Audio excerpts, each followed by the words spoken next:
ونؤمن به ونتوكل عليه ونعوذ بالله من شرور أنفسنا ومن سيئات أعمالنا من يهده الله فلا مضل له ومن يضلل فلا هادي له ونشهد أن لا إله إلا الله وحده لا شريك له ونشهد أن سيدنا ومولانا محمدا عبده ورسوله صلى الله تعالى عليه وعلى آله وأصحابه وبارك وسلم تسليما كثيرا أما بعد فأعوذ بالله من الشيطان الرجيم بسم الله الرحمن الرحيم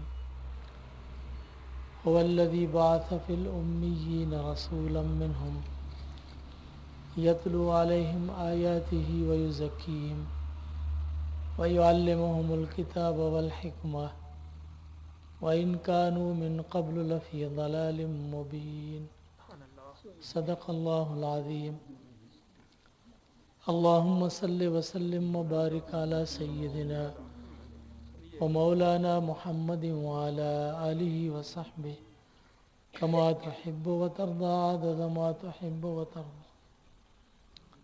میرے محترم برادران اہل سنت والجماعہ،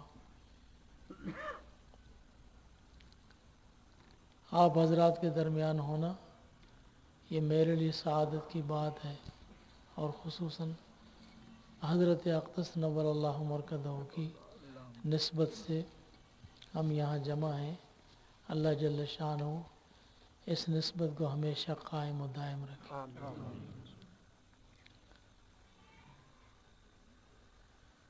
انبیاء کرام علیہم السلام کی بعثت کا عام مقصد یہی ہے اور خاص مقصد یہی ہے کہ انسانیت جب تباہی اور موت کے دروازے پر ہوتی ہے اور گمراہیوں میں چلی جاتی ہے تو اللہ جل شانہ اپنے آفاقی طریقے سے اپنے آفاقی احکام ایک خاص جماعت اور برگزیدہ جنہیں نبی کہا جاتا ہے ان کے سینے پر نازل کر کے امت کی ہدایت کا سامان فرماتا ہے. یہ اللہ جل شانہ کا احسان ہے. اللہ فرماتے ہیں لقد من اللہ علی المؤمنین، یہ میرا احسان ہے. نبی کا آنا دنیا میں انسان کی ہدایت کے لیے یہ اللہ تبارک و تعالیٰ کا احسان ہے. آپ کہیں گے کہ سب یہ دعویٰ کرتے ہیں کہ ہم انسانیت کی اصلاح کرتے ہیں، لیکن اگر انسان سمجھے تو انسان کی اصلاح بغیر نبی کے ناممکن ہے. صرف وہ زمانہ دیکھیں جو زمانہ جناب سیدنا حضرت عیسیٰ علی نبینا علیہ السلام اور آن حضرت صلی اللہ علیہ وسلم کے درمیان جو 600 سال یا اس کے قریب جو زمانہ ہے جس کو فترت کا زمانہ کہا جاتا ہے، جس میں کوئی نبی نہیں آیا، اس دور کو دیکھیں جس کو اللہ نے بیان فرمایا وَإِن كَانُوا مِن قَبْلُ لَفِي ضَلَالٍ مُبِينٍ. اللہ فرماتے ہیں اس پیغمبر محسن انسانیت رحمت العالمین صلی اللہ علیہ وسلم کے آنے سے پہلے وہ کھلی گمراہی میں تھے، جس کو احکم الحاکمین رب ذوالجلال فرماتے ہیں کھلی گمراہی تھی. اس کا مقصد یہ ہے کہ نبی کے علاوہ کوئی بھی مادی طاقت اور دماغی طاقت رکھنے والا، کوئی اپنا فلسفہ پیش کرنے والا انسانیت کو موت اور تباہی سے بچا نہیں سکتا. نبی کی طاقت ہی اسے گمراہیوں سے نکال سکتی ہے اور موت سے بچا کر زندگی کی طرف آ سکتی ہے، لا سکتی ہے. ظلمات اندھیریوں سے نکال کے نور کی طرف اس کو لا سکتی ہے. یہ صرف نبی کی طاقت ہے.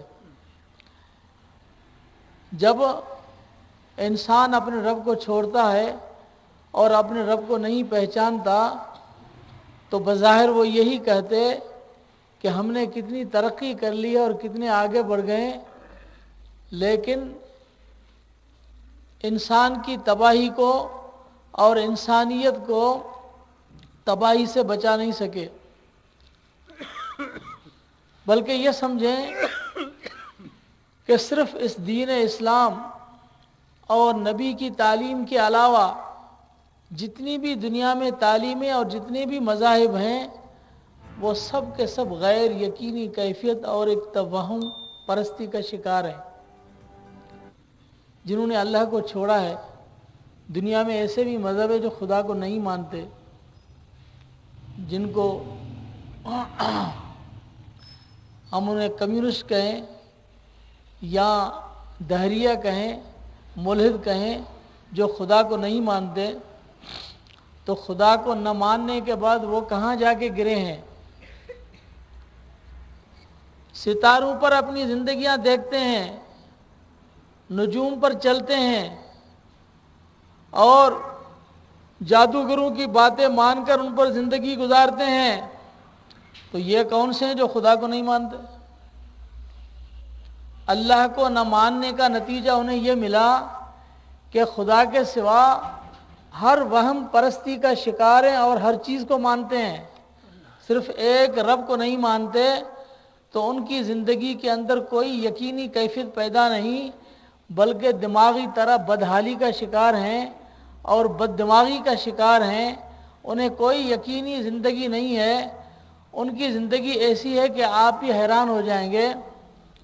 چائنا والے کہتے ہیں ہم نے بڑے ترقی کر لی ہے، دنیا میں بڑی مہذب قوم کہتے ہیں چائنا والے، بڑے مہذب قوم ہیں۔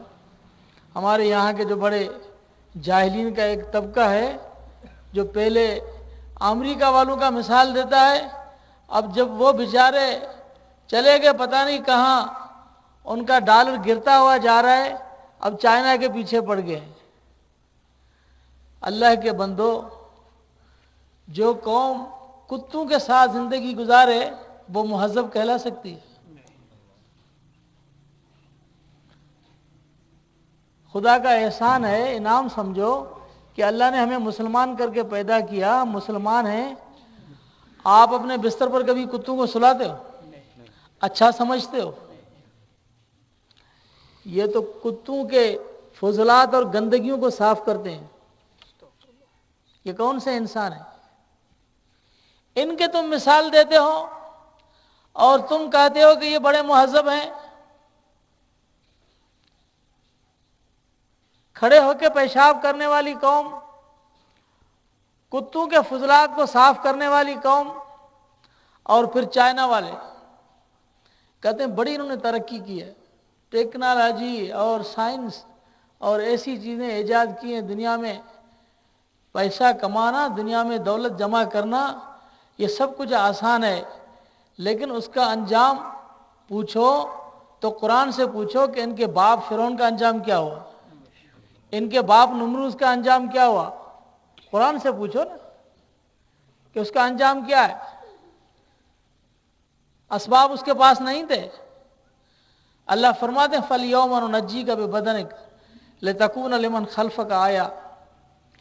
بے اسباب اور نہتی قوم، اللہ کی ذات پر یقین رکھنے والی قوم، صرف نبی کے پیچھے چلنے والی قوم، حضرت موسیٰ علیہ السلام اور اس کی قوم بنی اسرائیل، اللہ نے اس بے اسباب قوم کو وہ دن بھی دکھائے کہ اللہ فرماتے اغرقنا آل فرعون وانتم تنظرون۔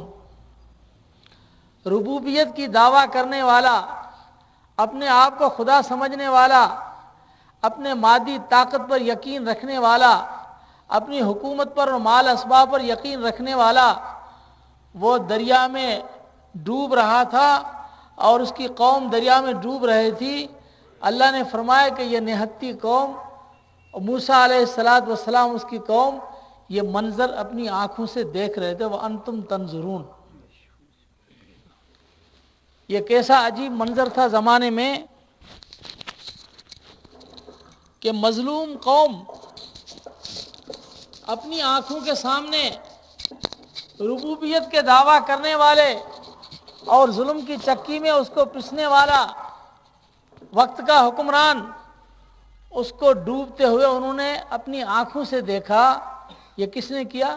اللہ کی طاقت نے کیا اور اللہ نے دکھلایا. اب بھی نہیں سمجھتے، اب بھی اپنے باپ کے تابع دار اور اس کے فرمان بردار ہیں اور دنیا میں کہتے ہیں ہم نے بڑی ترقی کی ہے. اللہ جل شانہ نے اس قوم کو جو خدا کو نہیں مانتی، اللہ نے ان کو کتوں کے ساتھ سلایا. اور اب چاہنے والے، اللہ نے ان کو گندگیوں والے کیڑے اللہ ان کو کھلا رہا ہے. اللہ نے ہمیں بچایا. یہ اس نبی کے بدولت، اس کے صدقے اللہ فرماتے ہیں یہ وہ پیغمبر میں نے تجھے دیا، یحل لہم الطیبات ویحرم علیہم الخبائث، پاکیزہ چیزوں کو تمہارے لیے حلال کر کے بتلاتا ہے اور گندی چیزوں کو تمہارے لیے حرام بتلاتا ہے کہ گندی چیزوں کے قریب مت جاؤ. اور ساری دنیا کے گند کھانے والی اور گندے جانوروں کو کھانے والی یہ چائنا والی قوم، یہ کہتے ہیں ہم مہذب ہیں.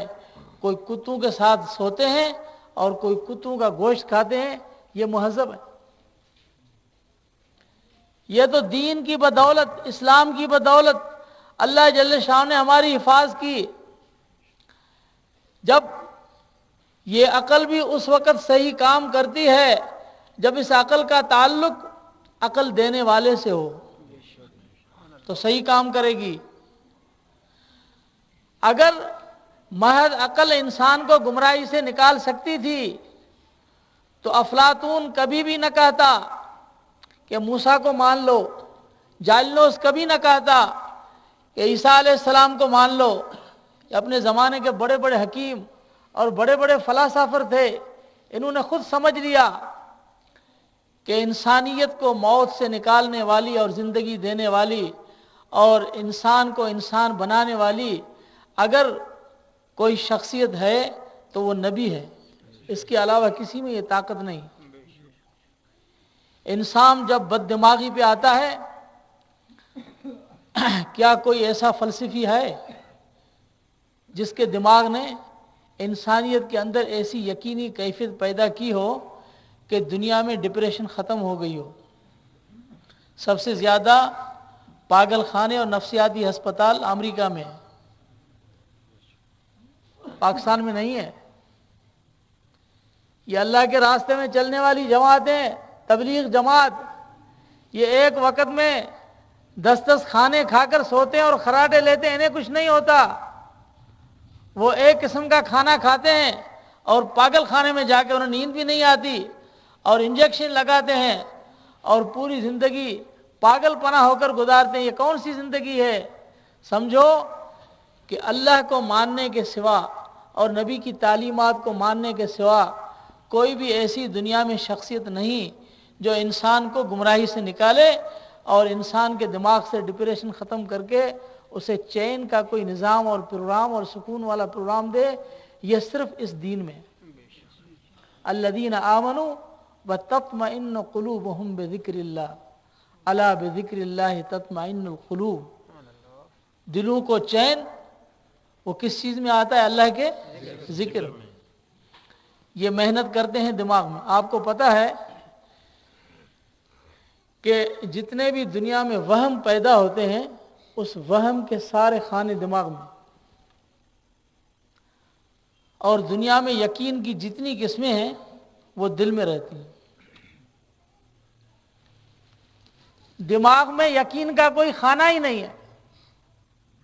یقین کے خانے دل میں ہیں، محبت کے خانے دل میں ہیں، اور لڑنے کے خانے، چالاکیاں کرنے کے خانے اور سازش کرنے کے خانے اور دنیا میں کسی کو نیچا کرنے کے خانے، یہ سب کہاں ہیں؟ دماغ میں ہے. اور یہ سارے دماغ پر محنت کرتے ہیں کہ دماغ پہ محنت کرو. دماغ پہ کیا محنت کرو گے؟ وہم پہ محنت کر کے وہم پڑھاؤ گے؟ کیا محنت کرو گے؟ اگر کوئی قوم خدا کو نہیں مانتی تو نہ ماننے کا مطلب یہ ہے کہ وہ اپنی زمینی حقائق پر چلے، وہ کسی کو نہ مانے نا. پھر وہ پامسٹری پہ کیسے چلتی ہے؟ سارے چائنا والے پامسٹری پہ چلتے ہیں. ہمارے یہاں ایک پامسٹر تھا، بہت بڑا پامسٹر، چائنا والوں نے کہا کہ ہمارے پاس آؤ، تمہیں پاکستانی 5 لاکھ روپے تنخواہ دیں گے۔ یہاں الحمدللہ ہم مسلمان ہیں، ہم تو پامسٹری پہ نہیں چلتے، لیکن جو خدا کو نہیں مانتے وہ اپنے ہاتھوں کی اور اپنے پیروں کے نشانوں پر اور نجوم پر اور جادوگریوں پر ان پہ چلتے ہیں، تو انہوں نے کیسے خدا کو چھوڑا؟ خدا کو چھوڑ کر یہ وہم پرستی کا شکار ہوئے۔ انبیاء کرام علیہم السلام وہ تو وہ ہستیاں تھیں مقدس، جنہوں نے انسانیت کو غیر یقینی اور توہمات کی زندگی سے نکال کر، گمراہیوں سے نکال کر ایک اللہ کا یقین اس کے سینے کے اندر محفوظ کرایا۔ اور ایسا یقین کسی کے دل میں نہیں ہوتا۔ دین کا اور اللہ کے محبت اور یقین رکھنے کا علاوہ دنیا میں آپ کو کوئی بھی ایسی قوم نہیں ملے گی جنہیں مرتے بھی خوشی ہو، کہ ہم مر رہے ہیں اور ہمیں خوشی ہو۔ یہ صرف کلمہ پڑھنے والے ہیں جنہیں مرتے ہوئے بھی خوشی ہوتی ہے، اللہ کے راستے میں جان دیتے ہوئے بھی خوشی ہوتی ہے، جو مرتے مرتے کہہ رہے ہوتے ہیں فزت ورب الکعبہ، رب کعبہ کی قسم ہم کامیاب ہو گئے۔ جنہیں مرنے کے بعد اللہ کے فرشتے غسل دیتے ہیں،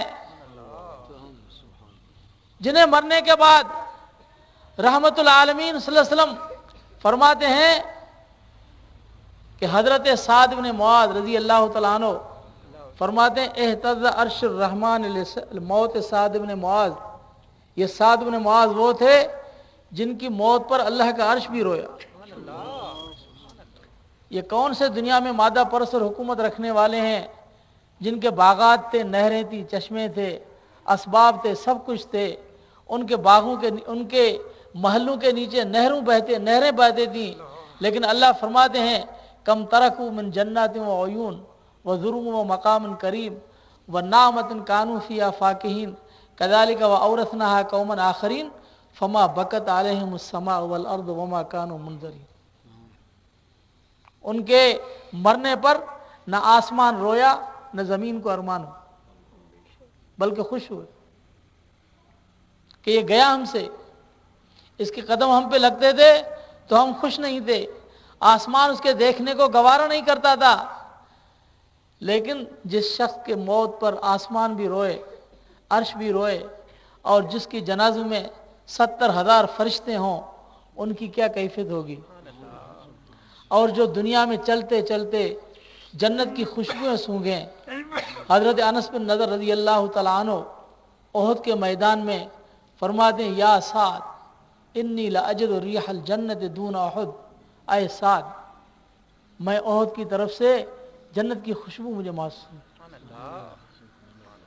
یہ یقینی کیفیت کیا کسی سقراط و بکرات کا فلسفہ تھا، یونان والوں کی دماغ تھا، یا افلاطون کا کوئی مذہب تھا؟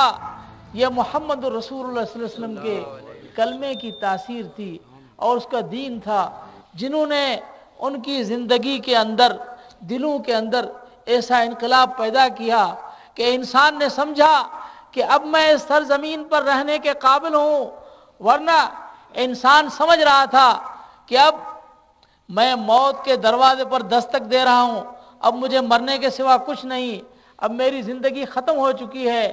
وہ اپنی زندگی کے آخری سانس لے رہا تھا، امام الانبیاء رحمت اللہ علیہ صلی اللہ علیہ وسلم نے آ کے اس انسانیت کو گمراہی سے نکالا اور اس کو تھپکی دی اور اس کو زندگی دی، اس کو موت سے بچایا۔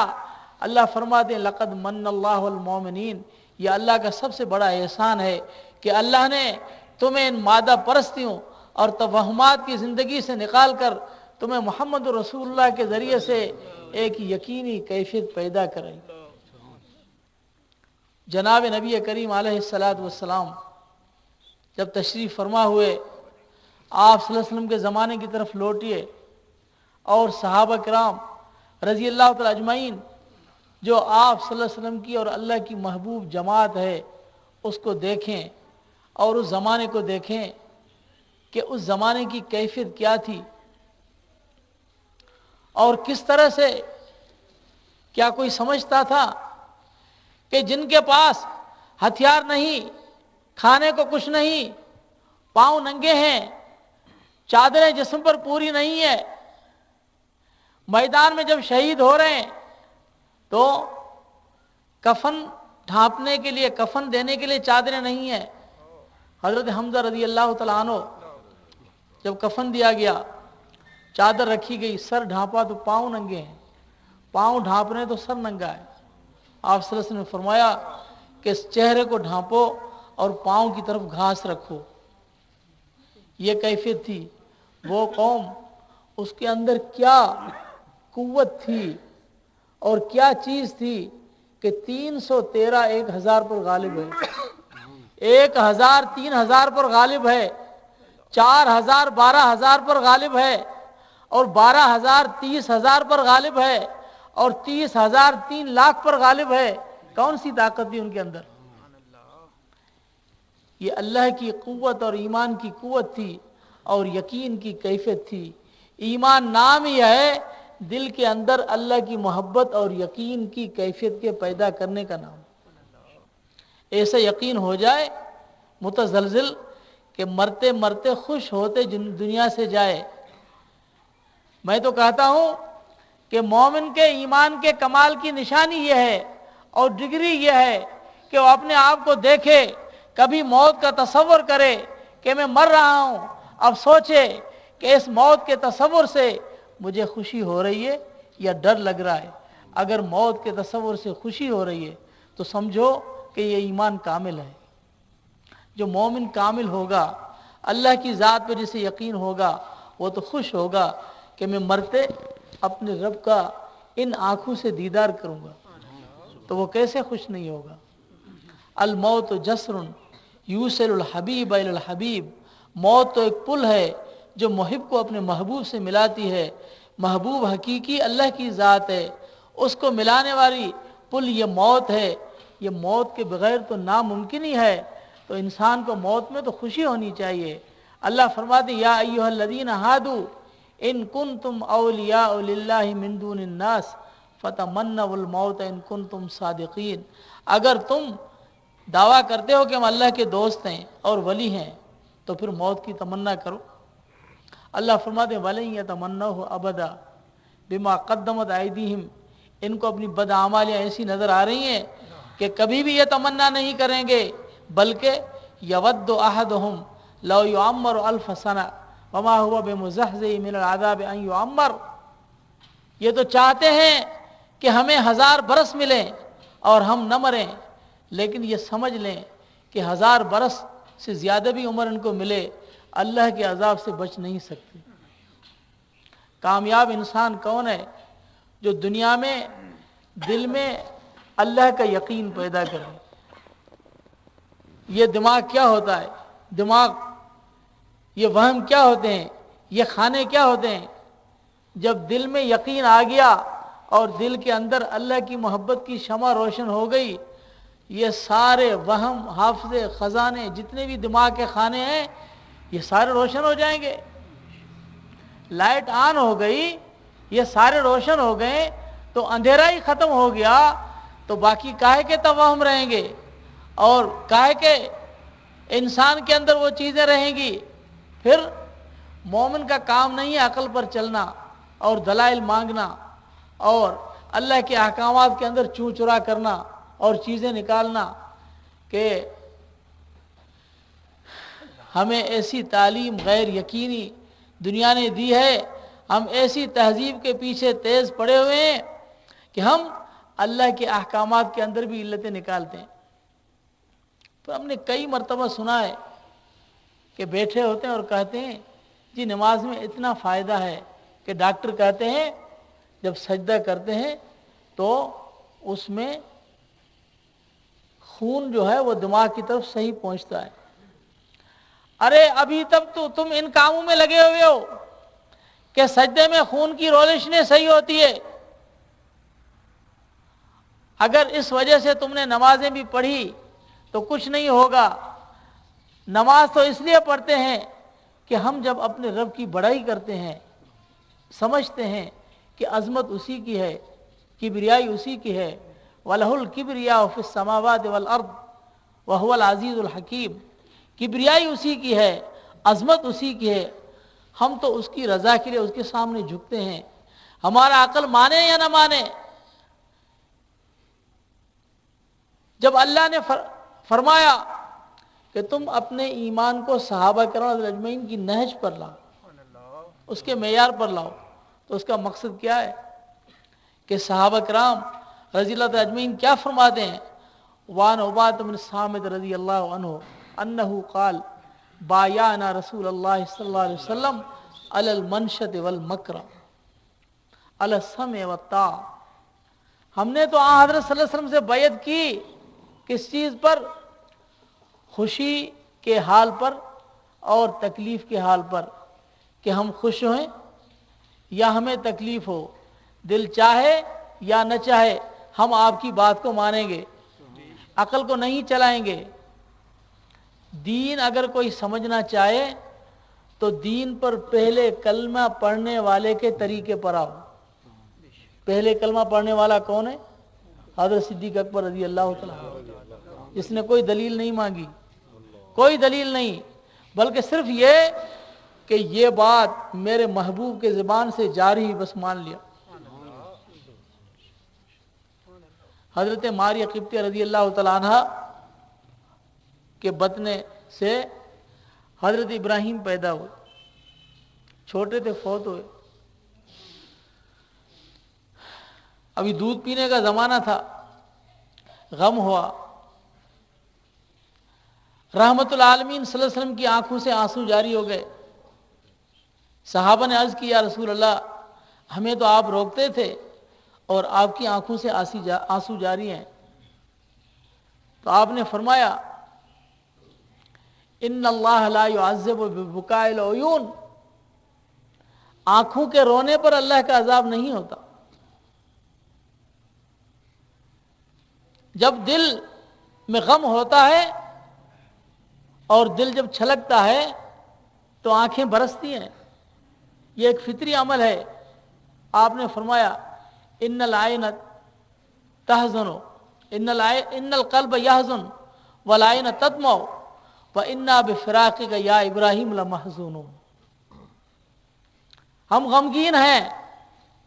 اور آپ نے دیکھا کہ حضرت ماری رضی اللہ تعالیٰ عنہ وہ بھی غمگین ہیں۔ اب خوبصورت بیٹا اور اس حال میں فوت ہو گیا، اب ماں کی کیا کیفیت ہوگی؟ تو حضور صلی اللہ علیہ وسلم نے فرمایا تم روتی کیوں ماریا؟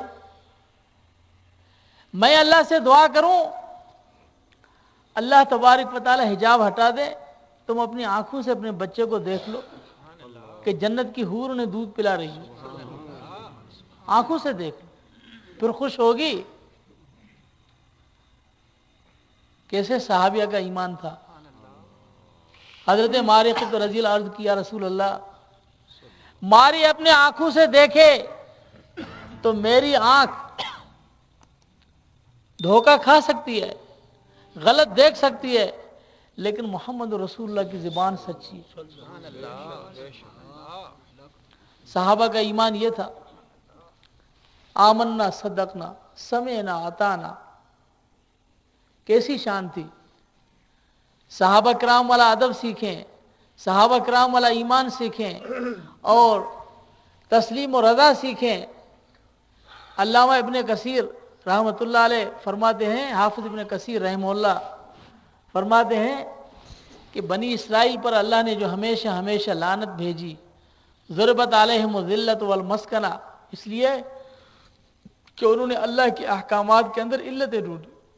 جب اللہ فرماتے ہیں گائے کو ذبح کرو تو انہوں نے علتیں ڈھونڈی، اب وہ گائے کا رنگ کیا ہو، عمر کیا ہو، کس قسم کی ہو، علتیں تلاش کی، اور نبی کا ادب نہیں سیکھا۔ اپنے وقت کے نبی کو نام سے پکارا، نبی بمنزل باپ کے ہوتا ہے، اور باپ کو کوئی بھی نام سے نہیں پکارتا، انہوں نے وقت کے نبی کو نام سے پکارا. انہوں نے کیا کہا؟ یا موسیٰ لن نصبر علی طعام واحد، اے موسیٰ، نام سے پکارا. باپ کو کوئی نام سے پکارتا ہے؟ لیکن صحابہ کرام رضی اللہ تعالی اجمعین جب کوئی حکم نازل ہوا اور صحابہ نے عرض کی یا رسول اللہ، یہ اللہ فرماتے ہیں کہ دل کی باتوں پر بھی محاسبہ ہوگا، یہ تو بڑی سخت چیز ہے کہ دل کے کھٹکے کو کون روک سکتا ہے، دل کی باتوں کو کون روک سکتا ہے. جب یہ مسئلہ ہوا تو آپ صلی اللہ علیہ وسلم نے صرف اتنا فرمایا کہ تم یہ کہو سمعنا و اطعنا، ہم نے سن لیا اور اطاعت کی، اس کے علاوہ تم کچھ نہیں کہو، سمعنا و اطعنا. اور ادب اتنا کہ کہتے ہیں یا رسول اللہ، یا نبی اللہ، یہ ادب ہے. اور رحمت العالمین صلی اللہ علیہ وسلم جب پوچھتے ہیں، جب آپ صلی اللہ علیہ وسلم فرماتے ہیں آج کون سا دن ہے، کون سا مہینہ ہے،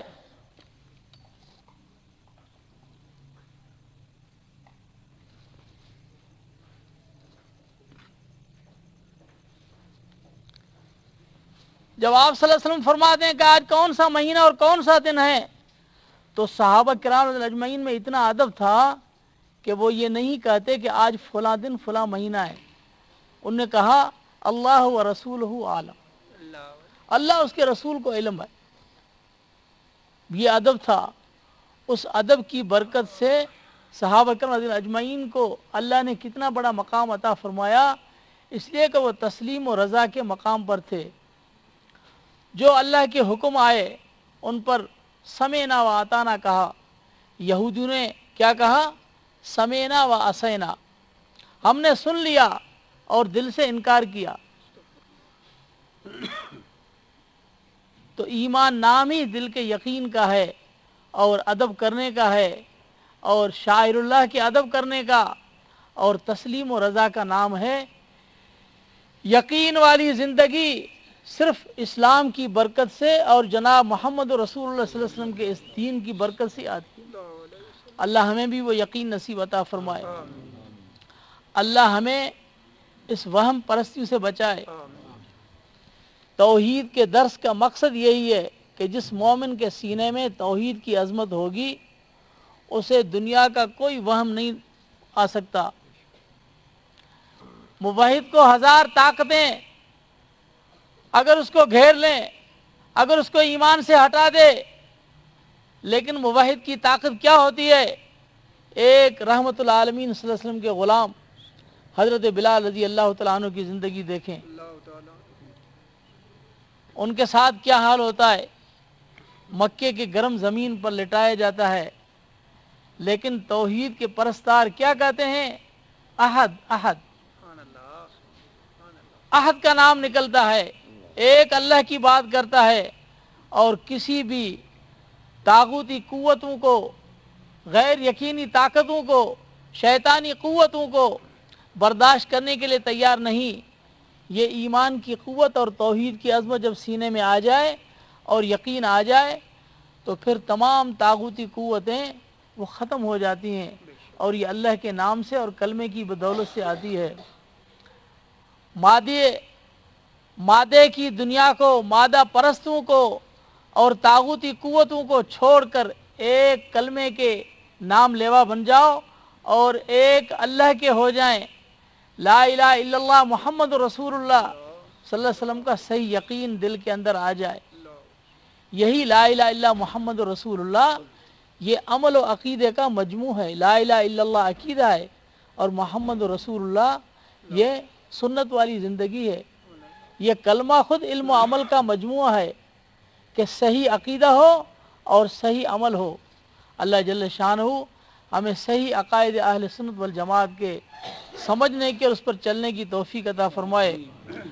حضرت اقدس رحمۃ اللہ علیہ کی محنت یہی جماعت، جو آج اس جماعت کی شکل میں اس عقیدہ اہل سنت کی خوشبو جو ہم اپنی آنکھوں سے دیکھ رہے ہیں، یہ اس اللہ والے کی برکات ہیں. اللہ اس کو قیامت تک ہمارے نسلوں میں قیامت تک اللہ جل شانہ ہمیں اس عقیدے پر قائم رکھے اور اللہ ہمیں مزید بڑھائے، اللہ ہمیں ہدایت نصیب عطا فرمائے۔ وآخر دعوان الحمدللہ رب العالمین۔ اللہم صلی وسلم وبارک علی سیدنا ومولانا محمد وعلی آلہ وسلم۔ اللہم بارک فی مساجدنا، اللہم بارک فی مساجدنا، اللہم اشف مرضانا واقض حاجاتنا واقسم دیننا واکفنا فی جمیع مہماتنا واختم بالصالحین بجاہ النبی الکریم صلی اللہ تعالی علیہ سیدنا و مولانا محمد و اصحابہ اجمعین برحمتک یا ارحم۔